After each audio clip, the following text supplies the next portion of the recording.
Alors je tourne cette vidéo ce matin, donc là la vidéo sort à 18h, je la tourne à 11h12 et je suis trop contente parce que j'ai reçu mes box cubes du mois et celle du mois de novembre et décembre. Oui, parce que les cubes reprennent. J'ai été recontactée du coup par l'équipe qui gère la cube et ils m'ont proposé de repartir pour un an et histoire de voir un peu ce qu'ils avaient comme goodies, de me donner les box originales, donc avec des formats poche de novembre et décembre, ce qui fait que j'ai 4 box à ouvrir ce mois-ci. Au cas où, si vous ne connaissez pas Cube, je vous résume un petit peu l'utilité de la chose. C'est une société qui travaille avec des libraires et ils nous mettent en fait tout simplement en contact, c'est-à-dire qu'il y a un formulaire à remplir. Vous dites bonjour, j'aime beaucoup l'histoire et les allumettes, est-ce que vous avez des livres à me conseiller? Et vous avez une suggestion de roman qui vient d'un libraire sélectionné par la Box Cube qui sont en partenaire avec eux. C'est au choix, alors vous pouvez très bien mettre quelque chose d'aussi large que ce que je viens de dire, ou alors mettre directement des titres, c'est comme vous voulez. En gros, vous travaillez avec des libraires, enfin vous êtes en contact avec des libraires et ils font intermédiaire. J'aime beaucoup le concept, en plus ils sont adorables, donc je suis trop contente de pouvoir retravailler avec eux. Ma façon de fonctionner maintenant avec eux, c'est que je mets, on va dire, 5-6 livres dans les suggestions de ce que j'aime et je demande au libraire de choisir le titre qu'il préfère parmi la sélection. Avant, je me basais sur vos recommandations à vous. Le problème, c'est que je me suis rendu compte que je lisais pas forcément les titres. Donc, autant que je me base sur vos recommandations, mais à travers ma wishlist. Comme ça, on va dire que ça cible un peu plus quand même et que je m'assure davantage de lire les titres qu'on m'offre. Sinon, c'est un peu ballot, quoi. Donc, n'hésitez pas quand même à me proposer des titres dans les commentaires sous cette vidéo. J'irai fouiner sur Livre Addict pour voir les résumés. Enfin, au cas où, mettez-moi, hein. Et j'irai choisir pour agrandir ma wishlist qui est déjà débordante. On y va en attaque. Du coup, ça, ce sont les cubes originales. Donc, il y a deux types de cubes. Original avec un livre poche, majuscule avec un livre grand format. Ça, ce sont les cubes donc original, donc format poche, de novembre et décembre. Je ne sais pas laquelle est laquelle, mais c'est pas très grave, hein. C'est juste histoire qu'on voit les goodies qu'on a eu fin d'année. C'est un petit bonus sympathique. Alors mais ça m'a l'air très gros, ça. Alors, qu'est-ce qu'il y a là-dedans? Parce que là, je suis assise sur un tabouret. Je suis un peu plus haut que d'habitude. D'habitude, je suis par terre, donc j'ai tout partout. Là, ça tombe, c'est blazard. Alors, nous avons une préface. Il y en a une à chaque fois dans leur box. Et elle est de plus en plus grande. C'est merveilleux. Il y a plein d'anecdotes. Il y a plein de conseils, de libraires, d'avis sur les maisons d'édition, d'avis sur des auteurs, d'interviews d'auteurs, d'éditeurs. C'est super intéressant. J'aime beaucoup, beaucoup leur format. Et c'est trop cool qu'ils aient pu rajouter une page. Je l'avais déjà dit l'année dernière, mais je le redis. Nous avons une sucette bonne pour les dents. Alors là, je demanderai à ma belle-mère. Bah, elle est dentiste, donc est-ce que ma belle-mère approuve? Faudra que je lui demande, hein. En tout cas, c'est pas très calorique. 15 calories 15 calories la sucette. Vegan, sans sucre, sans gluten, sans colorant, sans conservateur. Ah oui, en même temps, il n'y a rien à bouffer. Ok, très bien, bah, écoute, ça me va, hein. Nous avons une carte postale et un marque-page. Un petit goodies. Oh, mais il y en a plein. Ça devait être celle de décembre, ça. Je pense décembre, ils ont dû y aller sur les cadeaux. Il y a un petit carnet tout mignon, 1001 nuits. Je trouve le look du carnet absolument superbe. Donc, il n'y a pas de ligne. Mais c'est toujours sympa, les petits carnets. Toujours pratique. Très bien. On a un marque-page de l'espace. Marque-page magnétique hyper choupinou. Petite collée. Oh, sympa. Alors, en gros, donc c'est un visuel, de même visuel que le carnet. Et derrière, vous avez une sélection de libraires. Avec plein de titres, du coup, qui sont conseillés. Est-ce qu'il y en a que j'ai lu? Alors là, comme ça... Non, c'est pas grave, je le vis bien. Nous avons, qu'est-ce que c'est ça? Du thé noir de Chine. Oh là là là là là là là là là là. Oh là là là là là là. Du bon thé bien préparé. Et le bouquin, oui. Le bouquin, Seigneur Dieu, vous m'en avez tellement parlé de cette saga, c'est un truc de ouf. Je crois que j'en entends parler depuis sa sortie. Je sais plus s'il est sorti en poche, c'est vous dire que ça fait un moment. Je vous lis le résumé. Londres, 1812. Lady Helen Wrexhall fait son entrée dans le monde. Elle rencontre alors le sulfureux Lord Carlston. Il est membre du Club des Mauvais Jours, une police secrète chargée de combattre des démons qui ont infiltré la société. Lady Helen acceptera-t-elle de renoncer à ses privilèges et de basculer dans un monde terrifiant? J'ai trop hâte de le lire. Franchement, il me hype depuis si longtemps, celui-là. Je suis refaite. Trop contente, trop contente. Est-ce que vous l'avez lu? Je sais que beaucoup d'entre vous l'ont lu, il date d'il y a un bon moment. Je suis contente. La seconde cube, donc ça je suppose que c'était celle du mois de décembre vu tous les goodies qu'il y avait dedans. Mais si ça se trouve ils ont fait un très gros mois de novembre, hein, je ne sais pas. Voyons voir, la cube de novembre du coup. Qu'est-ce qu'on a là-dedans? On a une gaufrette. Ah, j'ai la dalle, je vous dis je tourne, il est 11h18. J'ai trop faim, en même temps je me suis levée à 6h30 ce matin. Oui on s'en fout mais quand même. Donc voilà, de la bouffe. Nous avons, oula, il y a plein de choses. Du thé, on aime le thé, on aime le thé. C'est quoi comme thé? Enfin j'aime pas le thé, à vrai dire, j'en bois pas. Mais je le mets dans mes ventes vintage, ça fait plaisir à des gens. Choice Organic since 1989 Sencha. C'est quoi le sencha? C'est une plante? Qu'est-ce que c'est? Les amateurs de thé, dites-moi, je ne sais pas. Ah bah dites-moi avant que je le donne à quelqu'un sans savoir ce que c'est. Il y en a un autre, mais il y a plein de trucs. Là, on a orange coco. Oula, on change, on va dans des valeurs compliquées là. Hein. On a de l'aneth. Quoi? Oh, des graines d'aneth.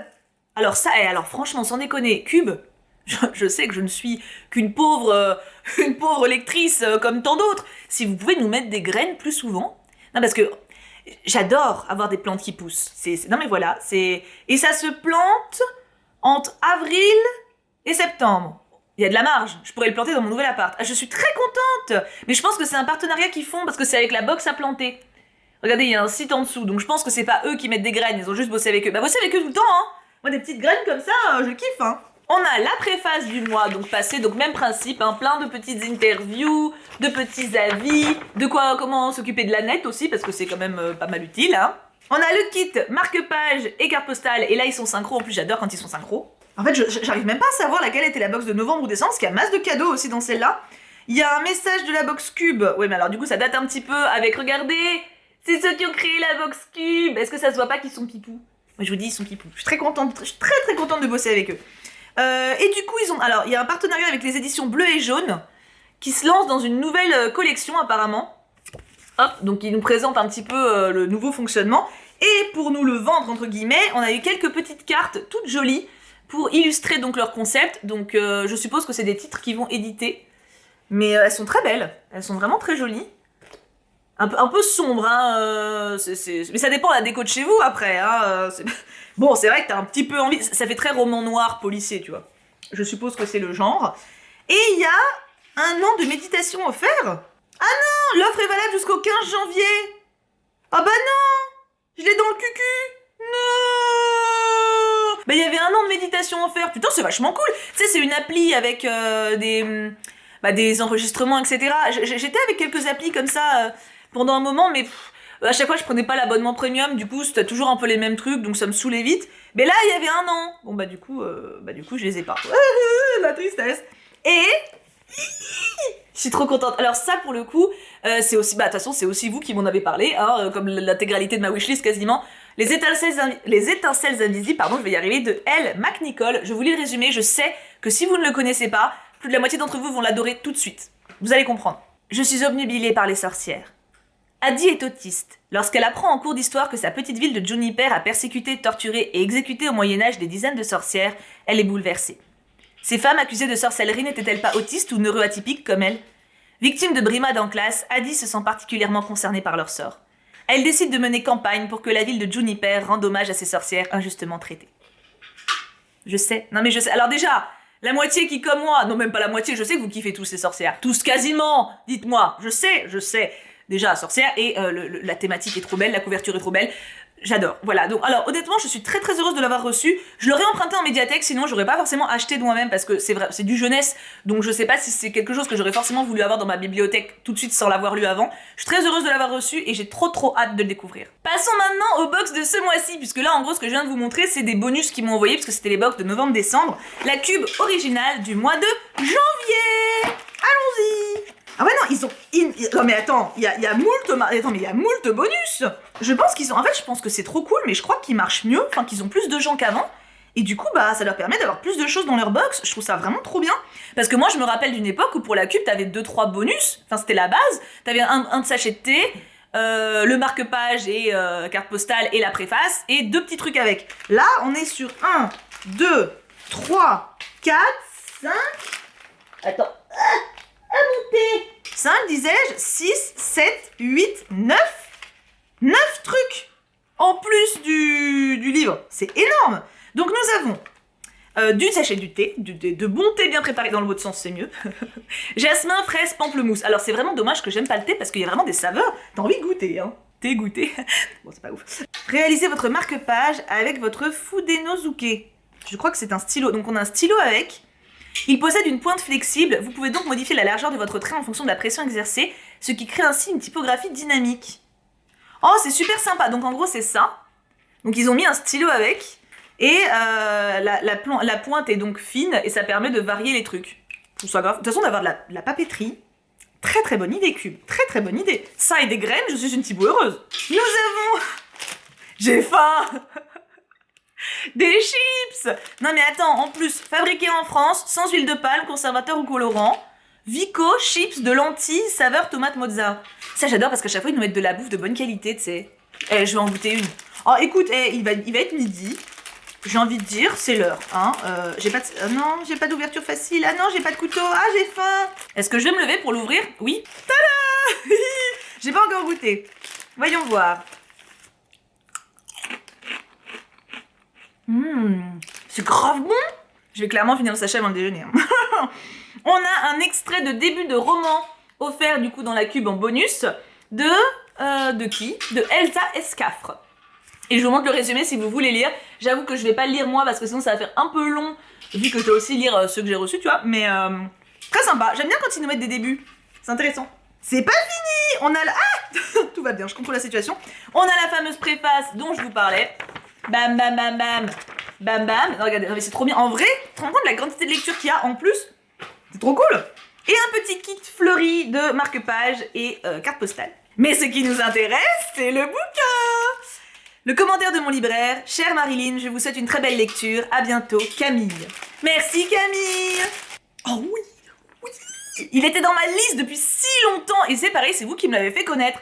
La servante écarlate de Margaret Atwood. Je suis trop impatiente de le lire. J'en ai énormément entendu parler, je sais qu'il y a une série sur Netflix mais qui apparemment est assez dure, enfin la thématique est assez dure et je pense que ça passera mieux à l'écrit pour moi qu'en visuel. Je viens de lire en plus, comment il s'appelle? Le pouvoir de Naomi Alderman avec une critique de Margaret Atwood dessus et j'ai juste beaucoup trop hâte de lire celui-ci parce que bah, c'est un peu le même genre de bouquin, j'ai l'impression, une dystopie avec les femmes qui galère un petit peu, même si dans le pouvoir c'est un peu plus nuancé. Je voulais le résumer au cas où vous connaîtriez pas encore, j'ai trop hâte.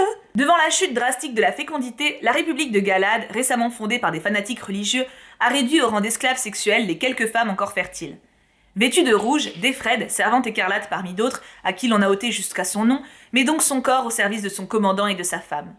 Le soir, dans sa chambre à l'austérité monacale, elle songe au temps où les femmes avaient le droit de lire, de travailler. En rejoignant un réseau clandestin, elle va tout tenter pour recouvrer sa liberté. Parue en 1985, La Servante écarlate est aujourd'hui un classique de la littérature anglo-saxonne et un étendard de la lutte pour les droits des femmes. Si la série adaptée de ce chef-d'œuvre a donné un visage à Defred, celui d'Elizabeth Moss, cette nouvelle traduction révèle toute sa modernité ainsi que la finesse et l'intelligence de Margaret Atwood. La Servante écarlate est un roman polysémique, empli de références littéraires et bibliques, drôle même, et c'est à nous, lecteurs, de découvrir ses multiples facettes. Je suis trop contente. Trop contente. J'ai fini ma pile à lire de février, au fait, alors qu'on est quand même le 10, je crois. On est le 10, donc je vais potentiellement le lire en février, je vous en ferai un retour dès que ce sera fait, j'ai trop hâte. Il ne nous reste plus que la majuscule, et pour le coup, j'ai déjà vu l'œuvre, puisque elle est trop grande et ça rentrait pas dans le carton. Donc je vais jouer le jeu, je vous le montre à la fin, mais spoil alert, elle est trop classe. Alors il y a moins de goodies dans les majuscules puisque forcément le livre est plus cher parce que c'est des grands formats, donc ça tient la route. On a quand même à nouveau les sachets de thé, on a la préface merveilleuse que l'on connaît, qui est donc également dans ce format-là, et on a un kit également, j'ai trouvé carte postale, c'est ça, et marque-page, j'ai eu un bug de l'espace là, et le début de roman qui est également avec. Donc en fait il n'y a pas une grosse différence, il n'y a pas la bouffe, ce qui est quand même très dommage. Hein. Et le livre que j'ai eu, non mais, je suis tellement contente. Mais regardez-moi cette beauté. Le commentaire de ma libraire, c'est toujours Camille. Chère Marilyn, je vous emmène à la découverte de La Cité engloutie 10, une superbe BD qui s'empare avec beaucoup de poésie d'une légende bretonne. Belle lecture. Ce livre, il est dans ma wishlist pareil depuis si longtemps et j'ai jamais passé le cap. C'est vrai que les BD et romans jeunesse, enfin les livres jeunesse, etc. illustrés, c'est toujours très cher. Et comme je lis assez vite, j'investis rarement. Et il y a des fois où je me pète un cap, je dis allez vas-y fonce. Celui-ci, il était dans ma liste depuis si longtemps. Je suis si heureuse de l'avoir. Regardez ces dessins absolument magnifiques. Et je vous lis le résumé. Pour ériger les remparts qui protègent Is des flots tumultueux, la reine Malgwen a eu recours à la magie. Sa mort brutale et mystérieuse laisse ses deux filles inconsolables et les éloigne l'une de l'autre. Rosaine, héritière du trône, entre en communion avec la nature et s'apaise dans les landes. Dahu, la cadette, se délecte de la vie fastueuse de la cour et se compromet dans ses intrigues. Mais derrière les murs immenses de la cité se cache un passé lourd de sombres secrets. Le jour où le lien entre les sœurs se rompt définitivement, elles entraînent dans leur chute le destin d'Is et les monstres tapis dans l'ombre surgissent alors en pleine lumière. Et je vous montre un peu les dessins parce que c'est trop ce que je kiffe. Regardez. Oh, j'adore. J'adore, j'adore. Alors je restais exprès que aux premières pages, hein, pour pas risquer de vous spoiler. Non mais regardez-moi cette double page, c'est magnifique. Donc je suis la plus contente. Voilà, je trouve que tu sais, il y a une vraie réflexion de la mise en page. Donc ouais, trop heureuse. Et maintenant, question à 20 000 sequins. Quel livre vous préférez parmi tout ce que j'ai reçu? Alors, en sachant qu'on peut diviser en deux, puisque ma box cube du mois de janvier, enfin mes box cubes, ce sont ces deux-là. Et novembre-décembre, ce sont ces deux-là. Pour corser le truc, vous pouvez me dire votre préféré parmi les 4. Si vous voulez tricher, votre préféré à chaque fois parmi les 2. Comme ça vous permet d'en avoir 2. Honnêtement, je suis incapable de répondre. C'est 4 livres que je voulais vraiment beaucoup lire. Donc je suis très très heureuse à chaque fois. La Servante écarlate quand même, je pense, est vraiment dans le top de mes envies de lecture. Celui-ci, regarde, il est tellement beau, pareil. Enfin non, en vrai, mais ceux-là, en même temps, voilà, ils me tentent depuis très longtemps. Peut-être celui-là moins, parce que j'étais pas en mode je veux l'acheter, mais il me tente vraiment depuis très longtemps aussi. Donc non, je suis très heureuse, voilà, je suis très heureuse. Je me rends pas compte si la vidéo va être longue, je suis à un peu plus de 20 minutes de rush, mais ça compte les moments où j'ai déballé, donc je ne sais pas. Au cas où, c'est pas très grave, on n'est pas pressé. J'ai hâte d'avoir vos avis, n'hésitez pas à me conseiller du coup quelques titres qui pourraient m'inspirer. Je vous fais plein de bisous, nous on se retrouve très vite en stream ou en vidéo. Je vous aime très fort et à bientôt!